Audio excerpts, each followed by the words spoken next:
Hallo und herzlich willkommen hier bei Snap. Ich bin der Stefan und heute zeige ich euch, dass wir ordentlich Druck machen können. Nicht nur für den Start unseres Webshops, sondern natürlich auch für unsere bedruckten Teile. Und da habe ich euch ein paar mitgebracht. Wir fangen mit dem schärfsten Thema an. Seid ihr bereit?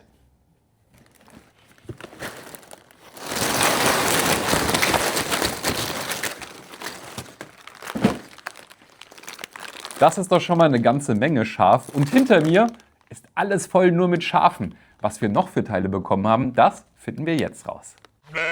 Und hier haben wir sie einmal alle auf einen Blick. Unsere neuen bedruckten Teile. Und ich habe versucht, die so ein bisschen thematisch zusammenzubauen, wortwörtlich. Und ich denke, wir starten hier vorne mit den Konsolenteilen und unserem Essen.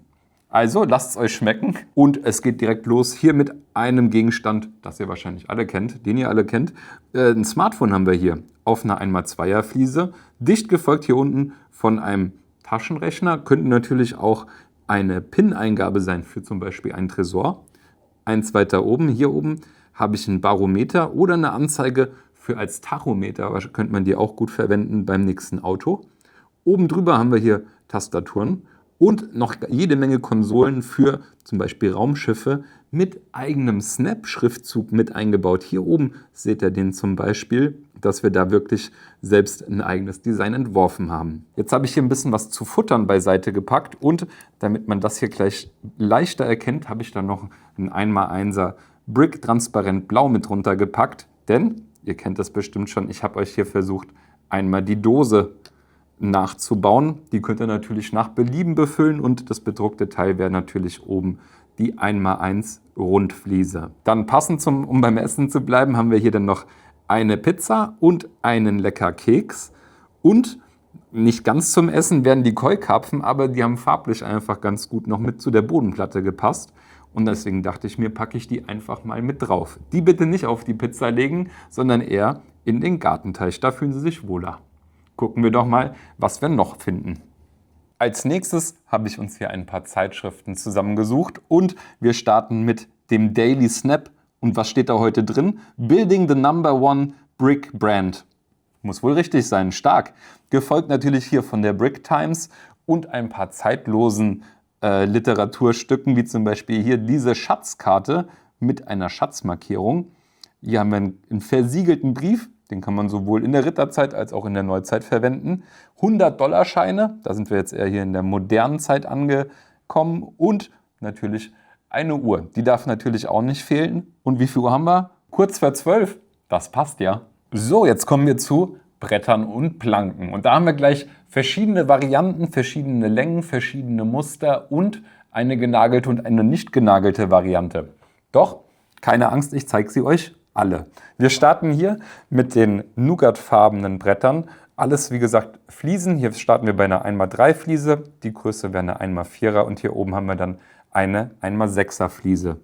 Und der Unterschied, wenn ihr genau hinschaut, zwischen den Planken sind, dass die kleinen hier alle nicht genagelt sind. Das erkennt ihr an den 4 Punkten. Und die 1x4er Fliese, die haben wir auch in der genagelten Variante. Jetzt haben wir diese Version natürlich auch noch in verschiedenen Farbmustern. Wir haben sie hier einmal in Dark Tan, einmal in Tan und hier vorne noch in einem Reddish Brown. Wobei hier fehlt mir noch eine Fliese und zwar die ohne Nägel in 1x4. Kann gut sein, dass sie noch nachkommen wird. Ich habe sie zumindest bei der letzten Lieferung noch nicht gefunden. Und das Einsatzgebiet für diese Planken ist natürlich super flexibel. Ihr könnt das natürlich als Bodenbelag verwenden. Ihr könnt damit Piratenschiffe aufmotzen. Ihr könnt damit prinzipiell alles, was mit Holz zu tun hat, noch ein bisschen detailreicher gestalten.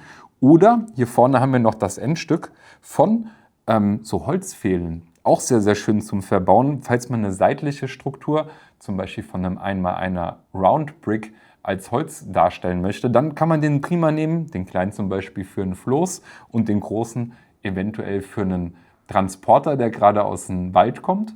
Ihr seht schon, wie vielseitig diese Fliesen sind. Und jetzt die Frage an euch, was würdet ihr damit gerne verzieren oder verfeinern? Schreibt es doch gerne mal mit in die Kommentare, ich bin sehr gespannt. Natürlich könnte man das Ganze hier auch als Zaun verwenden. Passend dazu habe ich auch ein paar Tiere, aber die sind freilaufend, von daher kommt der Zaun einmal beiseite. Und wir schauen uns die süßen Tierchen an. Los geht's hier mit einem pinken Ferkelchen. Das finde ich wirklich sehr, sehr süß. Hier unten haben wir einen Marienkäfer. Schau mal, ob ihr den hier so sehen könnt. Hier unten. Und eine dicke Hummel oder Biene. Je nachdem, ob sie Honig sammeln soll oder nicht. Auf keinem Bauernhof darf natürlich hier eine Ziege fehlen. Und wir haben auch noch ein Schaf. Und falls euch das Schaf hier zu wollig ist, dann habt ihr die Möglichkeit, dieses einmal zu scheren. Und dafür zieht ihr da einmal dran, zieht dem Schaf den dicken Pelz aus und dann kann es wieder raus auf die Weide und fleißig Gras fressen. Diese bedruckten Teile werdet ihr zum Start unseres Webshops kaufen können.